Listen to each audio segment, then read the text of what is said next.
Ang pagbabago ni Gabo at mga kababata nito na sina Tekla, Ipay at Bong, tuluyan nang ang nagbago sina Gabo at lumaban sila ng patas, kaya naman kahit kargador at kahira sa palengke ay kanilang pinasok, dahil na din sa grade 3 lang ang inabot nila at hindi na sila nakapag-aral pa, sa likod naman ay magkakaroon ng malaking gulo, dahil si Ricardo ang bagong may-ari ng barangay Ginintuan Lupa.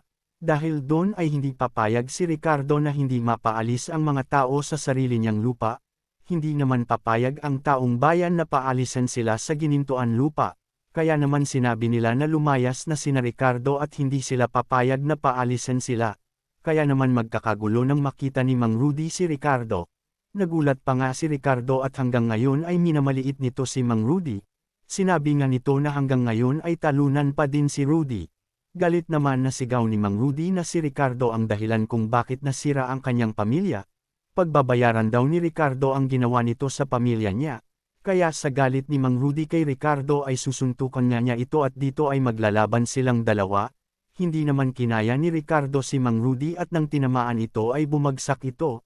Nagulat naman si Gabo nang malaman na pinalalayas na sila sa lupa na kanilang kinalakihan. Sa pag-alis naman ni Ricardo ay pinagbantaan sina Mang Rudy na hindi matatapos ang araw na ito na mapapalayas sila sa kanyang lupain. Dumiretso nga si Ricardo sa presinto at dito ay ginamit niya ang buong puwersa ng kapulisan upang gamitan ng puwersa ang mga tao sa Ginintuan Lupa.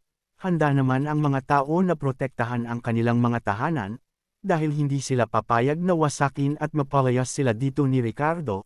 Sa pagdating naman ni Gabo ay nilabanan nito ang mga pulis na gumagamit ng puwersa upang palayasin sila. Natakot naman ang mga ito nang makita nila na hindi nila kaya ang mga tao sa Ginintuan Lupa. Bigla naman nakita ni Django na nakikipag-away si Gabo sa mga pulis. Sabi nga nito na ito na ang pagkakataon upang makapaghigante siya kay Gabo. Nakita naman ni Mang Rudy ang masamang binabalak ni Django kay Gabo. Kaya hinarang nito at siya ang tinamaan ng barilin ni Django si Gabo. Nagimbal nga si Gabo nang makita niya ang kanyang ama na may tama ng bala. Kaya manganganib si Mang Rudy, galit nga si Gabo at hindi ito papayag na hindi niya maipaghiganti ang kanyang ama sa ginawa ni Django. Kaya naman muling magkakaharap ang dalawa. Magagawa kaya ni Gabo na tapusin si Django? Yan ang kabang-abang sa mga susunod na episode. Hindi naman nakikinig si Ricardo sa sinasabi ni Sam na kawawa ang mga tao na pinaaalis nito sa Ginintuan Lupa. Dahil na din sa sinisisi ni Ricardo si Sam sa pagkawala ng kanyang anak at kuya ni Sam, kaya naman hindi magkasundo ang mag-ama at walang pakialam si Ricardo sa mga ginagawa ni Sam.